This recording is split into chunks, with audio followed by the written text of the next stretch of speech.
Hello, and welcome. Good morning, good afternoon for this GMF webinar on the Pivotal Powers 2024. I'm Martin Quincé. I'm the Managing Director for Risk and Strategy at GMF. I'm the head of the Paris office. Very happy to moderate this discussion today with my colleagues on the screen as well. This event is very much to present our latest report, Pivotal Powers 2024. I have a new copy here on my desk. It's on the website since this Monday. You can find everything on the gmf.org website. This is a project that we've led with, as you will see, different programs at GMF, different angles, something that we've worked on for over a year now. The idea really much started over 10 years ago when GMF worked with the Center for New American Security, CNAS, to work on what was called at the time the global swing states, and looking at how a number of pivotal powers around the world had to make some alignment strategies in the new US-China competition.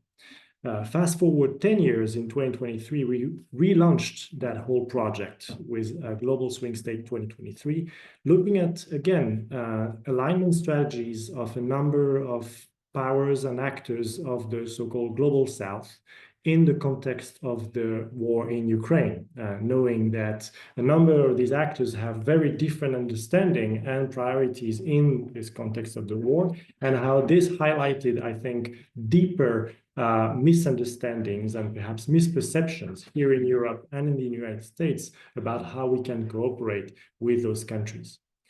In 2024, we're changing a bit the focus. Instead of looking at specific countries, we're looking at certain thematics and seeing in the field of multilateral organization and multilateralism, in the field of security and in the field of AI and new technologies, how new actors around the world, new powers, new influential powers are actually driving the discussions and influencing global policies.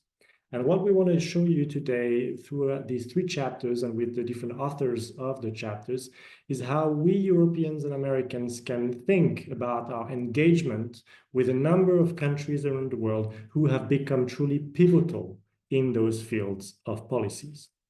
So I'm very happy to turn to the different authors of the chapters to give you a sense of what you can find in the report, how they conducted some of the research, and what are the main takeaways. I will go again chapter by chapter, and I'll turn first to my two colleagues working on multilateralism, Rachel Tausenford and Garima Mohan. Very happy to see you today. Rachel is a visiting senior fellow with the German Marshall Fund, also a senior research fellow at DGAP in Berlin. Garima is based in Brussels. She's the senior fellow for the Indo-Pacific program at GMF, working more specifically on South Asia and India. So I'll turn to you first to understand the main takeaways from your chapter as part of this report. Thank you, Martin. I'm going to start the chapter and then Garima will finish it up for us. I'm actually joining from Indonesia, so it's pretty late here, which is why I'm going first. So as Martin said, Garima and I looked at multilateralism and minilateralism as well. I'll start with the focus on the multilateral organizations and multilateral reform. And the four countries we looked at in our chapter were Brazil, India, Indonesia, and South Africa, because these are particularly important in the field of multilateral and minilateral international relations. As we said in the chapter, Turkey is one that maybe also could have been included. It's probably the fifth most pivotal power in this regard, but we kept it to 4. I mean, to start with, all of the pivotal powers that we looked into are very committed still to the multilateral system. They would like a multilateral system that is working better. For a long time already, they've all seen the system as being sort of unfairly dominated by the West. But this has become more and more a problem as the inequality gets more striking. So there's one statistic in the introduction of the report. In 1995, the EU and the UK together accounted for 31% of global GDP in comparison to the 6 pivotal powers that we look at in this report being only 8%. And in 2022, in comparison, it's about equal. So EU plus UK have a 17%, and the 6 pivotal powers have 16. So this gives an idea of sort of the shifting power relations globally, and this is something that these powers are very much aware of, and probably more aware of than Europeans, or at least they think so. I mean, crucially at the moment, Mata mentioned Ukraine. The other major conflict is Gaza, and there's the perception that the UN Security Council is failing at its central job, which is to be an arbiter of peace and conflict. And this is seen as really threatening to the system, and particularly so because it's members of the UN Security Council who, in the one hand, invaded Ukraine, and on the other hand, with the US, are blocking all kinds of resolutions. In terms of the UN and Security Council, when we were doing the research was in the run up to the Summit for the Future, and then there was the Pact for Peace, and there was actually pretty good momentum, and there was including a push from the Biden administration. This, of course, looks different now. I don't see any reason to expect there will be any kind of momentum coming from the Trump administration to continue the US push for multilateral reform, which is indeed a problem. This is an advantage to a certain extent for Europe, who is seen in general as a very strong supporter of multilateralism. But in particular, because Europe often doesn't act sort of decisively together, its influence in really pushing multilateral reforms is seen as limited. The blueprints are all there. Brazil made multilateral reform part of its G20 agenda. There were concrete measures signed, I mean, relatively concrete, agreed on by all the G20. So there are some blueprints there, but sadly, that looks like it will be stalled. So in the meantime, the pivotal powers are pushing for the General Assembly to continue to have a growing influence in the international system, and for continued progress on SDGs. And this is then where I will sort of leave the last point. Particularly important in the realm of SDGs is what, at least in two different countries' interviews, it was repeatedly stressed by different interview partners, the idea of the right to develop. In this idea that the US and Europe were able to develop because they sort of took advantage of the environment, used fossil fuels, degraded their ecosystem, and had terrible labor in the period where they were developing. And while no one exactly wants to match that, the idea is there needs to be bigger leeway for those countries who developed before we had the environmental issues we do. And so SDGs have to be matched with compensation and this idea that other countries need some leeway to develop in the way that the US and Europe already did. And with that, I will leave it to Garima to talk about the other issues we discussed. Thank you, Rachel. And just to recap, as Rachel mentioned, what we've covered in our chapter is that current multilateral system is not working and it's not representative, as dominated by the West. It also is worth looking at what time did this system come into place, the system we currently see, the WTO, UN, the global climate talks came in the time of unipolarity, when the US was the only superpower. We had Russia being included into the G8, China included into the WTO. The world we are in today is very different. It is marked by great power rivalry with the rise of China, but also we've seen China and Russia coordination in creating new platforms, new global security architecture, new platforms, for example, with the BRICS expansion. We've also seen the Chinese push for changing the values and questions covered by many of these international institutions. So there is currently a world that is again back into this great power conflict. we saw, for example, South Africa is a very interesting case study where in terms of economic relations, they're quite close to the US and Europe, but very much buying into the alternative view of the world order pushed by China as well as Russia, the current government being very close to these two. So this interesting split is visible in the world today. But there's also a third point, with middle powers trying to shape global norms and regional institutions taking a more regional leadership role through minilaterals. Now, minilaterals have been a very interesting phenomena, particularly in the Indo-Pacific, interestingly, which is a region with very thin institutional landscape. For example, we have ASEAN, but not much else that is working or dealing with the challenges the region faces, which is an aggressive China, climate issues, massively developing economies, but no real trade architecture either. And here we see, for example, the emergence of the Quad, the US, India, Japan, and Australia are part of it, which is doing several functions, including providing regional public goods, for example, through security, through providing vaccines to countries during COVID times, providing, a maritime domain awareness initiative. And so we see some very interesting developments there. Also, IMEC and I2U2, which is India, Israel, UAE, and US in the Middle East. That is another interesting sort of grouping developing. And what we've seen is that the flexibility provided by these platforms, that they do not have, a secretariat to call a set of values, but primarily interest-based partnerships have seen more results in these regions. And I think this is an important point to include in any work covering multilateralism, is that middle powers who do not feel represented in these structures, who do not want to choose one side or the other, are carving a path out for themselves.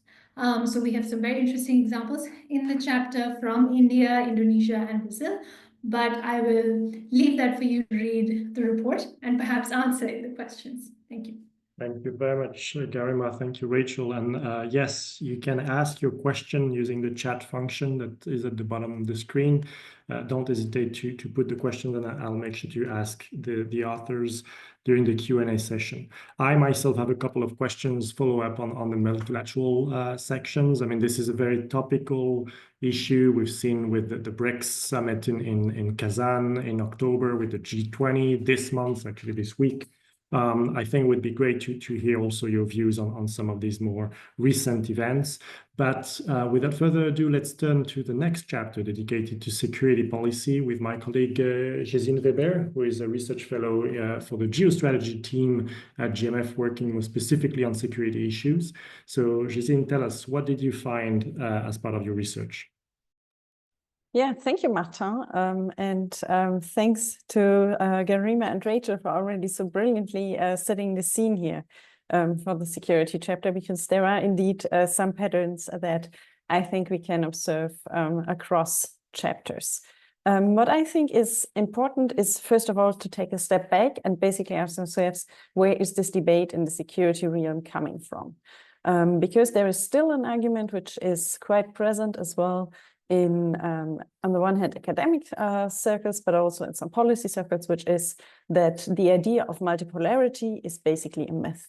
That US power, especially in military power, is in the end so much more significant than the power of other states that it's maybe too much of a buzz around emerging powers, middle powers, pivotal powers. And indeed, on the hard power side, there is a good argument, or there is a good case to be made for that. When you just take defense spending, for example, knowing that the US last year, 2023, spent around 916 billion US dollar, and then you have a massive gap of around 600, and then China with 296 billion US dollar is next. Russia is at 109. The European states each at 1/10 or even less of the US spending. So when you're looking at that, there's a good case to be made that maybe we are all exaggerating a bit about middle powers. However, I think that it's good to go beyond this argument and not only to understand power as what states put on the table in terms of defense spending, but also take a relational approach to power. and basically say that it's also about your capacity to shape conflicts, or basically to shape situations in international security, and to shape events that are relevant for the broader international community. And I think that in particularly the last years, but even before that, we have already seen that new powers emerge and new players become more and more relevant. Think about, for example, about Qatar's role in negotiations. Think about Turkey brokering the Ukraine grain deal. Also think about, for example, Indian Prime Minister Modi busily visiting, on the one hand, Russia, but also Ukraine. So we see that new powers are very present also in the conflicts that matter immensely to Europe and the transatlantic partners. There's certainly an entire set of states you could look at. However, for my chapter, I focused on Brazil, India, Nigeria, and Turkey, for the simple reason that I wanted a bit of geographic diversity. And also because I thought that including Turkey is particularly interesting because it is, on the one hand, the case inside the alliance, because Turkey is a NATO member, and on the other hand, it still has a critical geographical position, but also some behavior that NATO allies sometimes struggle with. So when it comes to security, why or how can we basically think about cooperation with these powers, and how do they think about what matters in this realm? I think there are a few things that you can single out across states. And I would say one major takeaway from the study and from the field research was that the priorities of pivotal powers and Europe, the United States, when it comes to international security, do not or not necessarily overlap. When I was conducting the interviews, one thing that always stood out is that for many of these states, it's really what's happening at their borders what is critical. And that, of course, has different dimensions. For example, in Nigeria, that has different dimensions in Brazil. And Brazil, for example, being environmental crime or drug trafficking a major issue. In Nigeria, it's more the situation in Sahel. In Turkey, terrorism as well, more relevant. In India, there's conflict with Pakistan. I come to China a bit later, but it's really a lot of conflicts that happen at the very borders of the pivotal powers that are of key concern for them. And in all these conflicts, Europe or the United States are rarely seen as actually helpful partners. So a perception that many pivotal powers have in this context is that all you get from Europe or the United States is some lecturing, some nice suggestions, some moral, basically lessons on how you should do politics, but not the capabilities they would need to address these security problems appropriately, and also not the legitimacy to or kind of the political backing they would like to have for their policies.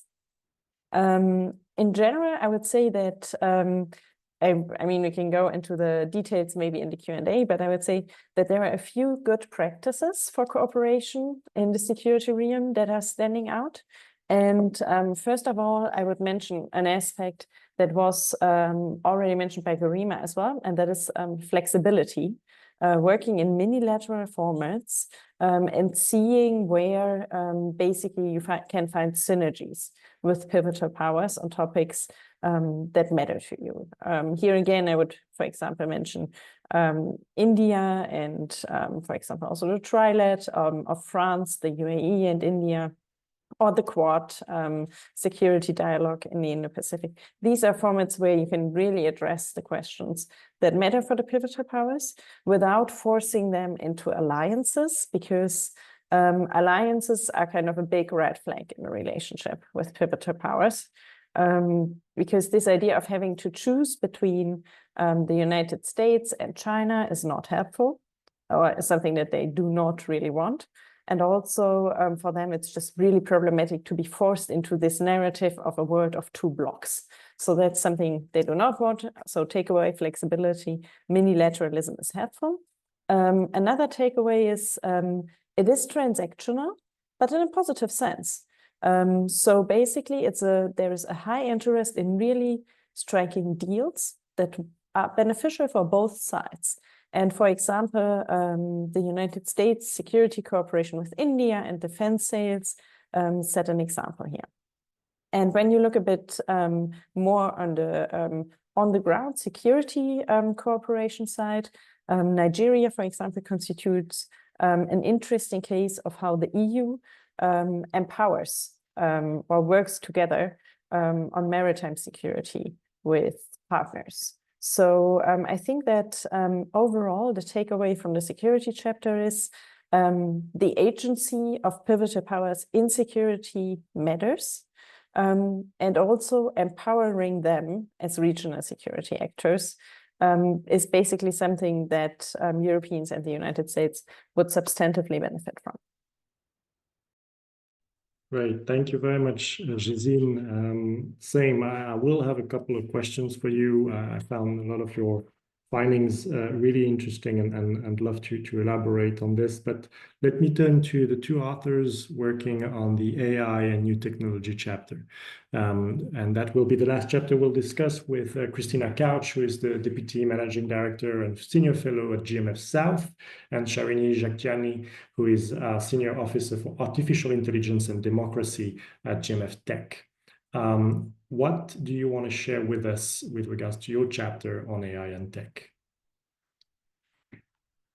Thank you, Martha, and thank you to all my colleagues also for their fantastic contribution. It's really great to be part of this project. Sharini and I have also split up our chapter a little bit. So before I talk a little bit about Saudi Arabia, and well, we've chosen Saudi Arabia and India to focus on. Before that, I'd like to discuss a little bit what is a pivotal power in AI, which might not be so clear to some of our listeners, viewers. We've already, Gesine and some others have already hinted a bit at the general question, what is the geopolitical asset? And I think the specific feature about assets that are based on digital technologies is that compared to traditional geopolitical assets that often have geological or geographical traits that are less flexible, these digital technology-based assets, including artificial intelligence, are more readily available and also come with a more rapid gain in leverage, potentially, that anybody can theoretically have access to, no matter whether you are an island state, whether you have natural resources, you name it. We focus on AI because AI is a universal force multiplier in the emerging geotechnological order that is coming upon us. In that order, the only real superpowers, and that should be very clearly said, remain the United States and China. After that, there's a long time nothing, but that is slowly changing. Also in view of the investment that's being done now and how quickly things are evolving, I think this is something that should be noted now and should be factored into policy now, because there is a new layer of AI middle powers emerging. These AI middle powers are gaining leverage by building their comparative advantage on the AI value chain, both for their own de-risking and as a sort of bargaining chip in international affairs. Perhaps should be said the AI value chain has a number of elements, some of which include large data sets, computational power, talent, research, institutions, regulation, energy, finance, you name it. And so this new layer of middle powers understands this opportunity that is offered in this particular mode and invests.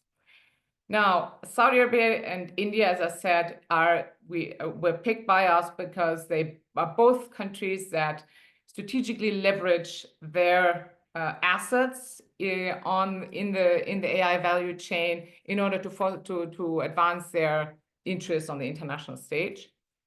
India does so. In India's comparative advantage in this is data and human capital, and Saudi Arabia is finance, is infrastructure. Now, Saudi Arabia, as many of you will know, is a classical oil rentier state.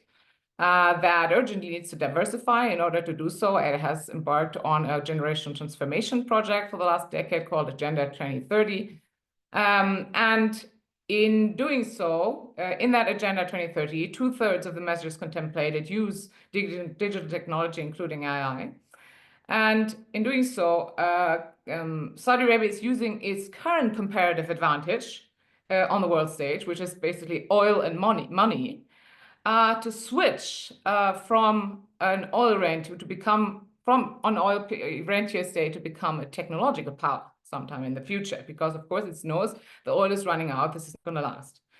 And therefore, in the last few years, it has seen a vast surge of investment. There's been a true bonanza of investment where Saudi Arabia uses this oil money in the past 5 or so years.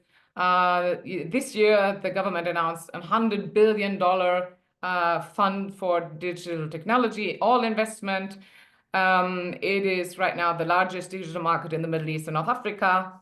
And it attracts lots of international investors, more to come. So since 2020, the AI strategy of Saudi Arabia has been centrally steered by a specific AI agency, which is an executive body, but at the same time has also legislative power. This can only happen in a country where there's no separation of powers, of course. And this legislative body, in the last 5 years of its existence, has adopted 16 regulations, which is a lot.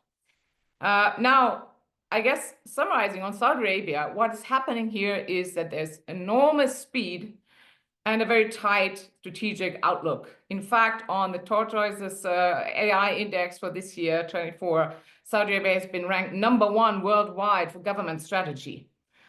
And but there is, as I already mentioned, there's the concern of digital authoritarianism, of course, which looms large in all of these countries. And also, and on the geopolitical side, the boost in AI power puts Saudi Arabia potentially in the crossroads of the US-China technology competition. Now, Saudi Arabia's foreign policy is traditionally a balancing act between China as its main trade partner, the United States as its main security provider, and Russia as its main partner on oil in OPEC. That is a balancing act that is going to get increasingly harder, especially because Saudi Arabia has so far, and here there's a linkage to the non-alignment that was already mentioned by some of my previous speakers, that Saudi Arabia has so far resisted technological alignment with the United States. And so more friction is likely down the road to the degree Saudi's role in AI increases. And with that, I'll pass it on to Sharani to talk about India and also some of the policy recommendations that we thought of. Thanks, Christina, for laying that out really well. And I'm going to quickly hop on here to talk about India and AI, and then go into some policy recommendations. So AI is very much high up on the priority list for India. And in 2024, it launched its AI mission under the slogan AI for All, reflecting its goal to leverage this technology for progress at home and also abroad, and specifically the wider developing world. India's main pitch is that it seeks to kind of avoid being seen as a testing ground for AI policies of different countries and even technological giants. It wants to kind of take control over the AI development within its own borders. And it seeks to play a pivotal role across all levels of the supply chain, AI supply chain that Christina laid out earlier. Human data and talent, however, remain India's core strengths on the AI value chain. Human talent, and both of this actually has to do with the country being the most populous in the world. In terms of human talent, India has the highest penetration of AI skills globally. And in terms of data, India again ranks extremely high because over the past decades, it's run a controversial but pivotal digitalization strategy, which has included financial inclusion, it has included biometric identity programs, and also in India, there has been high level of mobile phone penetration, which means a lot of Indians are on the internet, and a lot of Indians are also on the internet via mobile phones.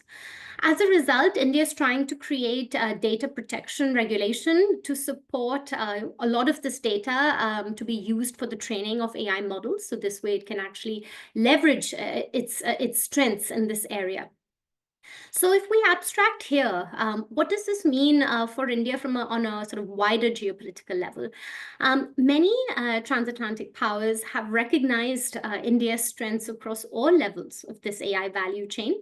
And as a result, tech and AI in general have resulted in a lot of upgrades to India's partnerships, not only with the United States, but also the United Kingdom. With both these countries, there are now tech partnerships at the National Security Advisor level, just to give you a sense of sort of how high tech is ranking between India and sort of the US and the UK. And also with the European Union, India has the Trade and Technology Council, and India is the only other country other than the United States which works with the EU through the TTC format. So what does this mean from the sort of US-China strategic competition level? On the one hand, these upgrades on technology and AI with India does definitely mean that India has a stronger pull towards the West, and it's hard for India to move out of that ambit because India would have a lot to lose. But at the same time, it doesn't mean that India will stop engaging China and take efforts to de-escalate tensions at its disputed border with China. So now abstracting out of India to think more generally about how pivotal powers work in AI and what this means for transatlantic policy as they engage with them. And this really speaks to the points both Garima and Gesine made earlier about the language, right? Terms like friendshoring, which is a term that is kind of has an alliance-like connotation in the tech arena, is not necessarily palatable for pivotal powers because it gives this impression that they are pushed to choose. And even if they are trying to do that in their own way, they would like to be left to doing that in their own way rather than being told to do that. So language is very critical.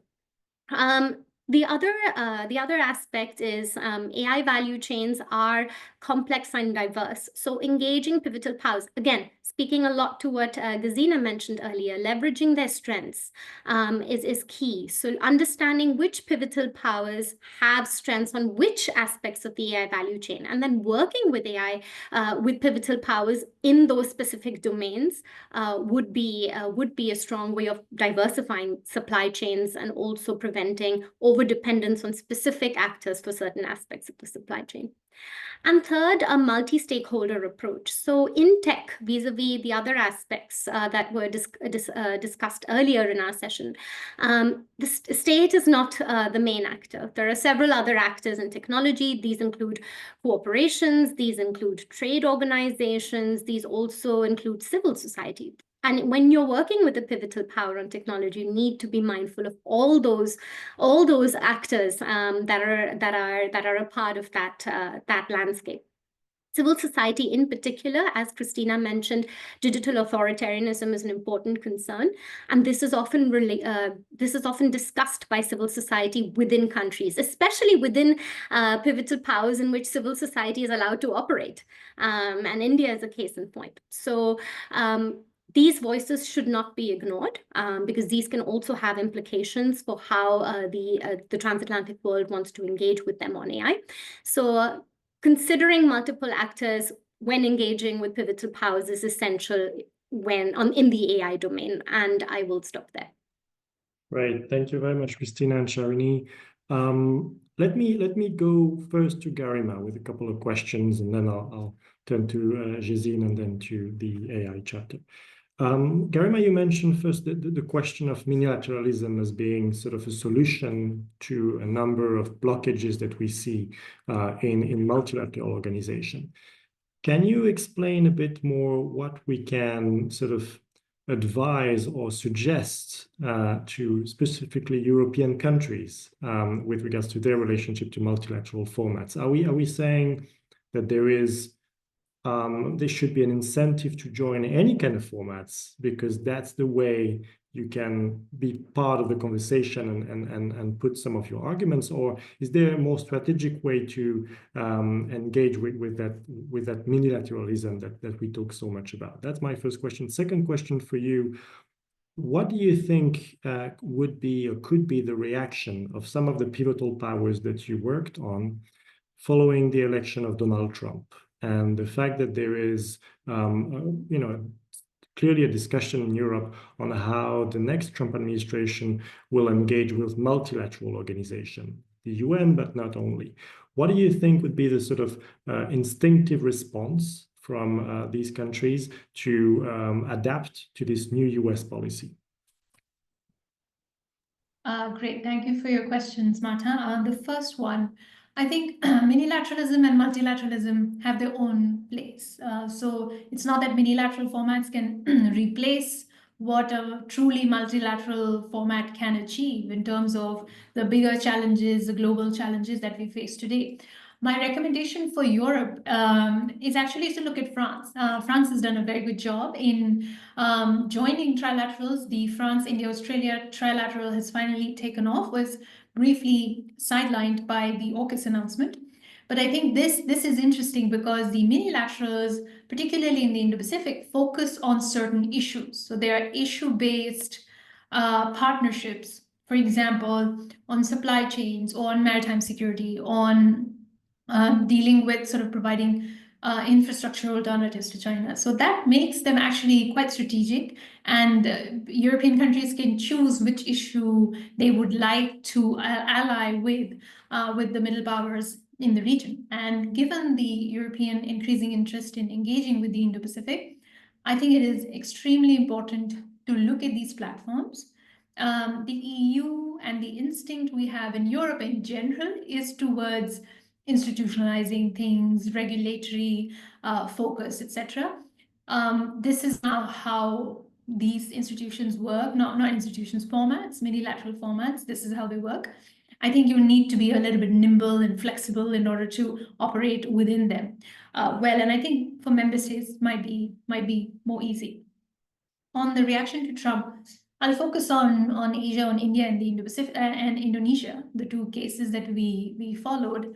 I think for Europe, it has been quite a shock in the sense of in dealing with existential questions, particularly Ukraine, Russia at the border, European security architecture and its dependence, NATO.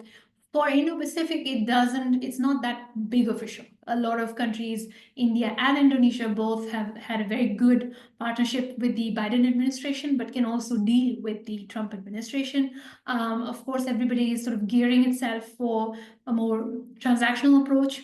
Indonesia has a positive trade balance with the US, so even the tariff question is not that big of a deal. I think there it'll be the clash of two strong leaders, perhaps. On India, I think under the Biden administration, India received a lot of special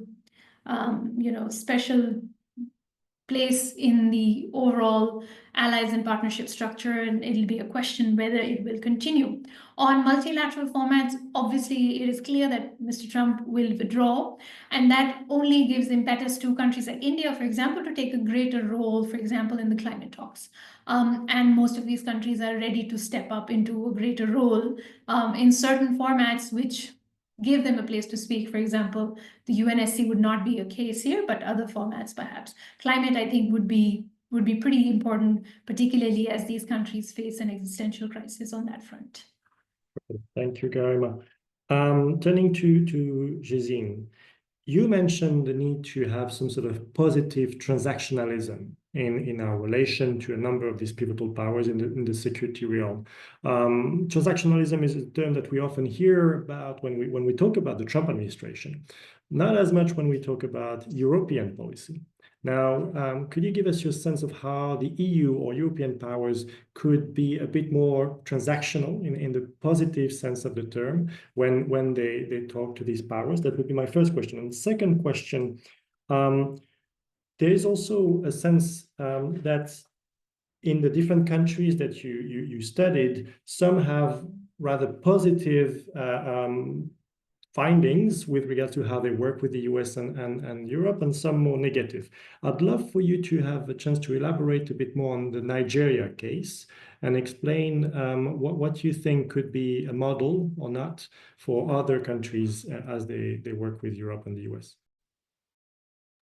Thank you, Marta. Excellent questions. I'd start with the first one and the positive approach to transactionalism. I think that particularly because of the last Trump administration, Europeans shy away from this idea of being transactional.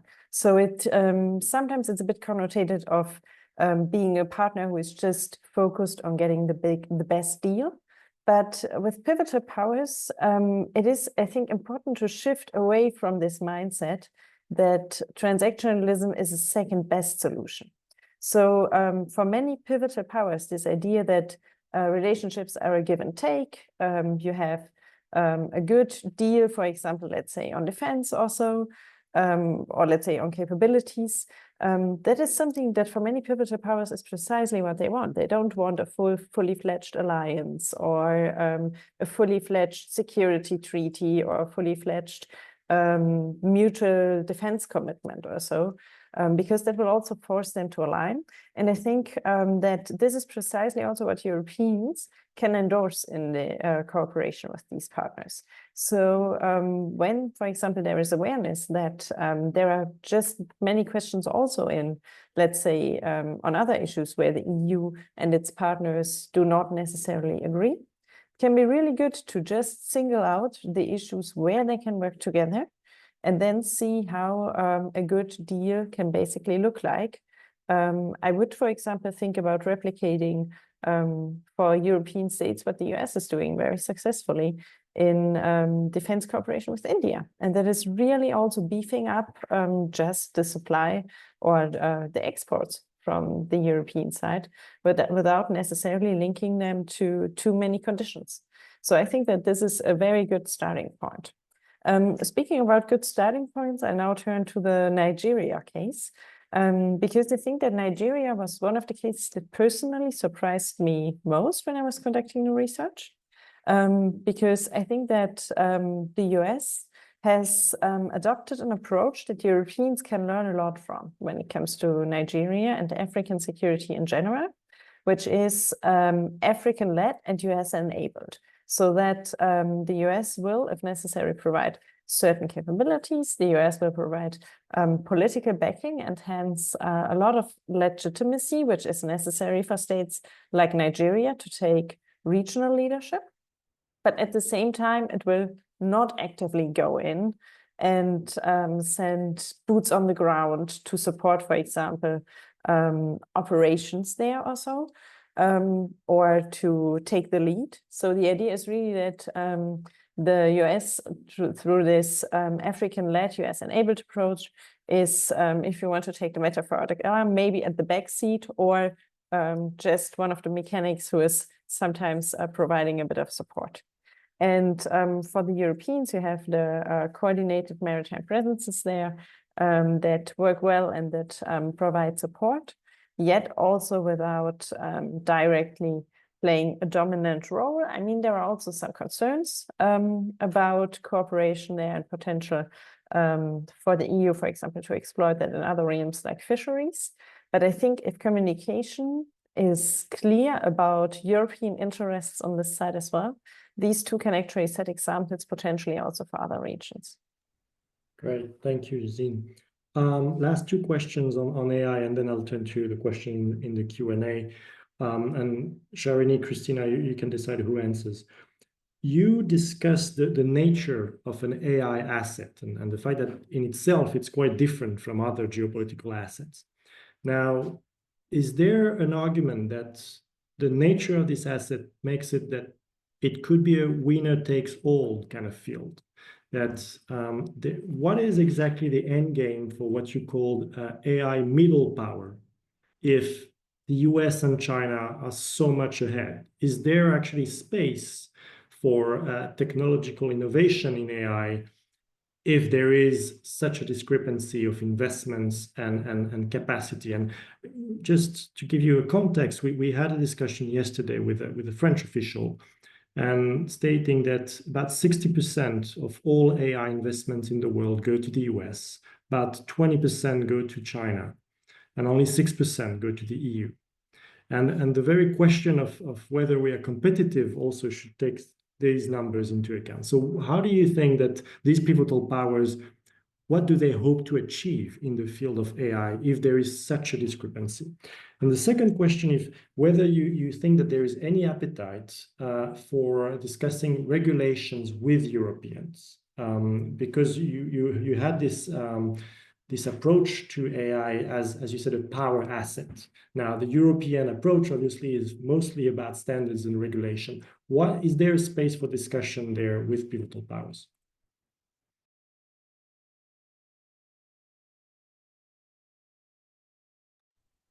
Could quickly hop on the question of, is there space for AI middle powers? Short answer, yes, there is space for AI middle powers, because yes, in technology, the world looks extremely bipolar, but at the same time, middle powers are, I think their entire strategy, and I didn't go into this too much in the Indian case, has been to create a space for themselves at global AI tables. And a lot of what they're trying to do is leverage their positionality in making sure that they have a voice in the way in which the rules for AI are shaped globally, because we are dealing with a technological revolution in which the rules are still being contested, they're still being defined, they're still being created in different parts of the world. So with AI, for example, in the EU, you have the EU AI Act, and in the US, you have had the AI executive order. Obviously, we don't know the future of that with the new administration. So I guess what middle powers are trying to do is make sure the rules are not being made without them. So yes, materially, you may see that the investments are not as much on the grand scale, but reading off those might kind of undermine perhaps the role that they are trying to seek for themselves in the establishment of a technological order, global technological order. And is there a space for discussion with regulation? So on the one hand, they're trying to create that space, because the idea is the regulations should not, because I think a lot of pivotal powers are also wanting to make sure that AI is actually helping their development and helping. You're looking at a lot of countries in which digitalization is almost seen as a replacement for traditional development and roads and buildings. So they don't want to lose that opportunity that AI may have in those aspects of their development. And how do they do that? They make sure that the rules are not being made without them. So the idea here is that they do want to have a conversation on regulation, but they don't want it to be from the top down. They want to be able to test it on their own to actually see what regulations may actually suit their own national requirements. And that also alludes to a point that we see on AI nationalism, where we're seeing this discussion of sovereign AI and how we want to shape AI may be different from how other countries are shaping AI. So to sort of summarize, yes, middle powers matter in AI, and two, there will be a push on rulemaking from pivotal powers. Christina, I'll turn to you. Yeah, well, I agree on everything that Shalini said, and on top of that, I think when you ask, is there room for middle powers? Obviously, yes. I think we need to ask what is a geopolitical asset? That is something that I, as a state, have something that another state or international actor wants, so it gives me an advantage over them.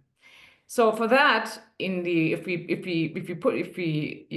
talk AI, for that you don't need all-encompassing AI supremacy. It is enough that you have a niche on the value chain, as we laid out.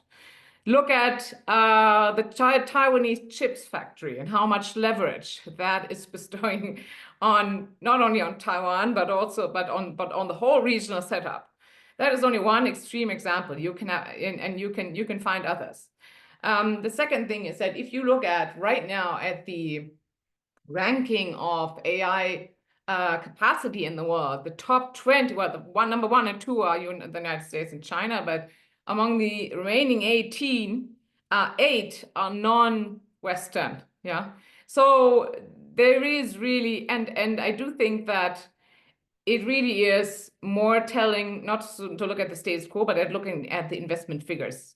I was talking about the investment figures in Saudi Arabia at the moment, which are higher than major investment figures from Silicon Valley. So where does that take us from here in 5 to 10 years, if that is sustained? Well, which is another question. If there's a major crisis, the oil price go down, they don't have any more money, then they can't sustain that. But that's another issue. So yes, I do think that this investment will make a huge difference. And on the regulation question, it should be noted, first of all, that not everybody is into hard law. So many of these countries have a soft law approach. They have ethics guidelines. They have all kinds of soft law documents that to ensure that investment security is guaranteed, that standards match, and all this kind of thing. But that doesn't mean that they want a sort of all-encompassing approach, a hard law approach like the one of the EU. So, and it's true, they want that seat at the table. They don't want others to suddenly come up with something, and that's why they're very much engaged. But at least the countries that I have looked at, I really don't see many hard law approaches at all that would, regulate AI in a global sense. So yeah, I have my doubts that the EU approach is going to be spread the world in the way that the EU is kind of hoping for. Okay, well, thank you both. We have a few minutes left. I want to take a couple of questions, and you can decide who wants to answer them. Maybe it's sort of a follow-up to my first question to Garima. The question of US contribution to the UN budget, and whether you see a scenario where this contribution going down, pivotal powers could actually step up also on the financial side, and whether that could be one reaction to the US election.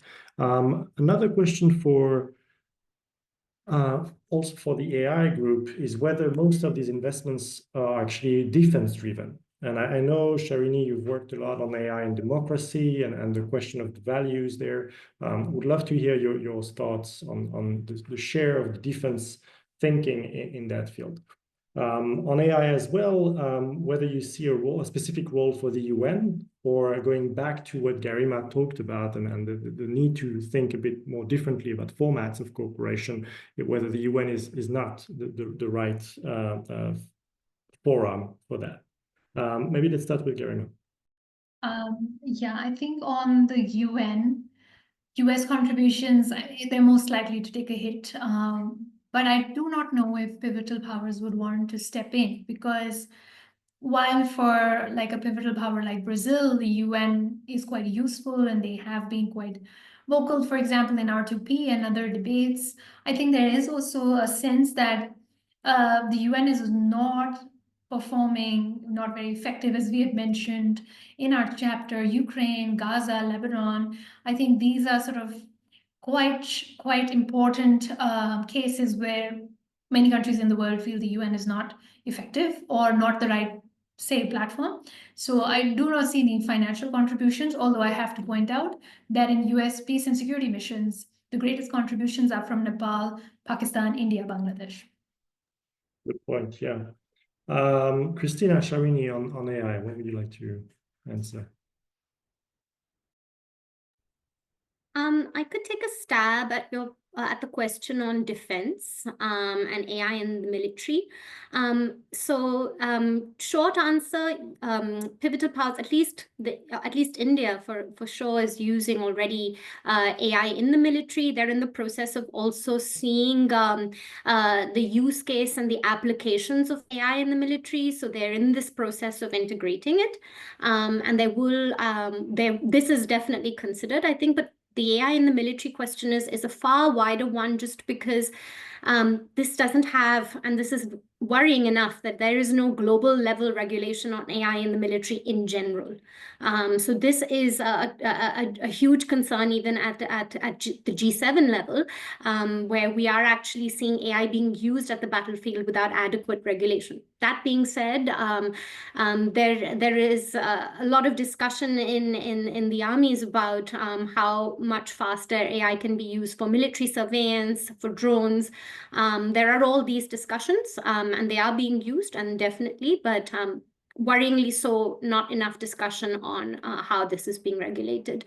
And on whether the UN is the right fora, well, it is a fora. Right or wrong is a different conversation, but I do think there is one. I think the UN has also realized with AI there needs to be a more nimble format. So you do have the UN Tech Envoy's Office, which has come about, which is a separate format in and of itself, led by Amandeep Singh.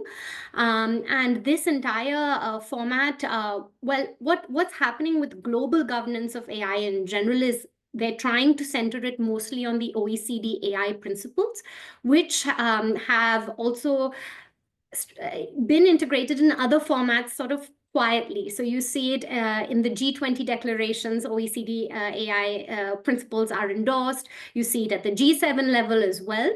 So you are seeing some sort of regulatory power being centered around the OECD AI principles. And the UN is also making sure that it doesn't do its own thing. It's also bringing in the OECD aspect there. So there is some sort of collectivization on global AI governance. And yes, the UN is also realizing it would need to have a more nimble format when it comes to that. And the other thing that the UN has done is it issues a call for public voice opportunities on global AI regulation, which again is a really interesting way. And it has a multi-stakeholder format so that it's just not states, but it's, and just to speak to the point Christina and I have written in our policy recommendations, the multi-stakeholder angle. So the UN has also acknowledged it. So people in the UN's multi-stakeholder committee have come from different aspects of society.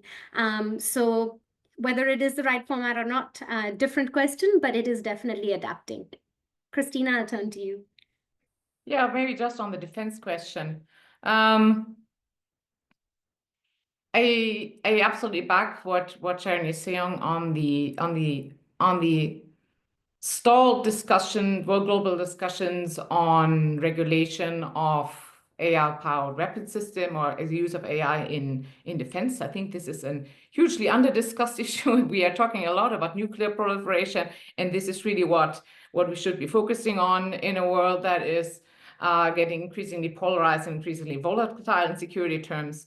There is, of course, very little transparency on these issues. Countries are not, including Saudi Arabia, is not particularly straightforward with regard to the role of AI in their defense systems. But you can assume that a country that is investing so heavily in AI across all strands of the economy that feels an existential threat from one of its neighbors, and in the present volatile international environment, you can safely assume that this includes the military realm. There's been and there are, of course, indicators popping up. This year, there was the first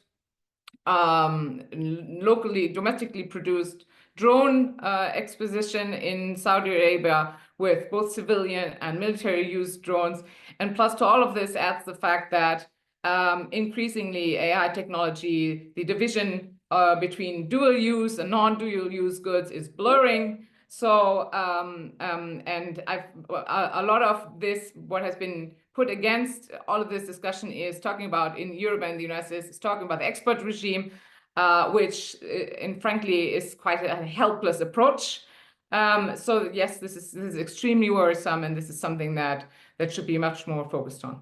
Right, thank you. We're getting to the end, but I want to do one sort of lightning round to give you a chance in 30 seconds to give me the one recommendation that you've put in the report and you want to share with the group. And I invite everyone to look at the report. You'll find a lot of recommendations. But going to Garima, what is the one thing that you'd recommend?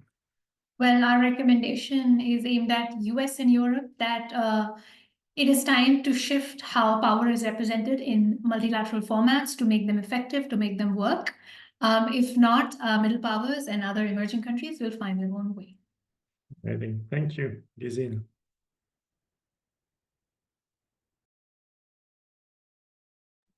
I would say, thank you. I would say, don't lecture, but listen.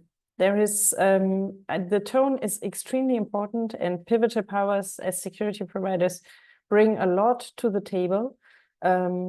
Like Europe and the US are not the only ones that know how to deal with security challenges. Great. Christina?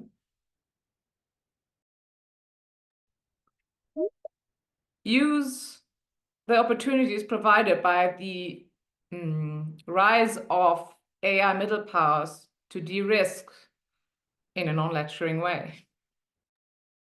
Well, Sharini, closing Just statement. endorsed what Christina would say. So all good. All right. Well, thank you, all four of you, for sharing your thoughts and expertise on this topic. Again, you can find the report on the website. We'll continue to work on the pivotal powers in the coming month. I want to thank the Dutch Ministry of Foreign Affairs for their support in this project. And I hope to see you soon at another GMF webinar. Have a good day. Bye-bye.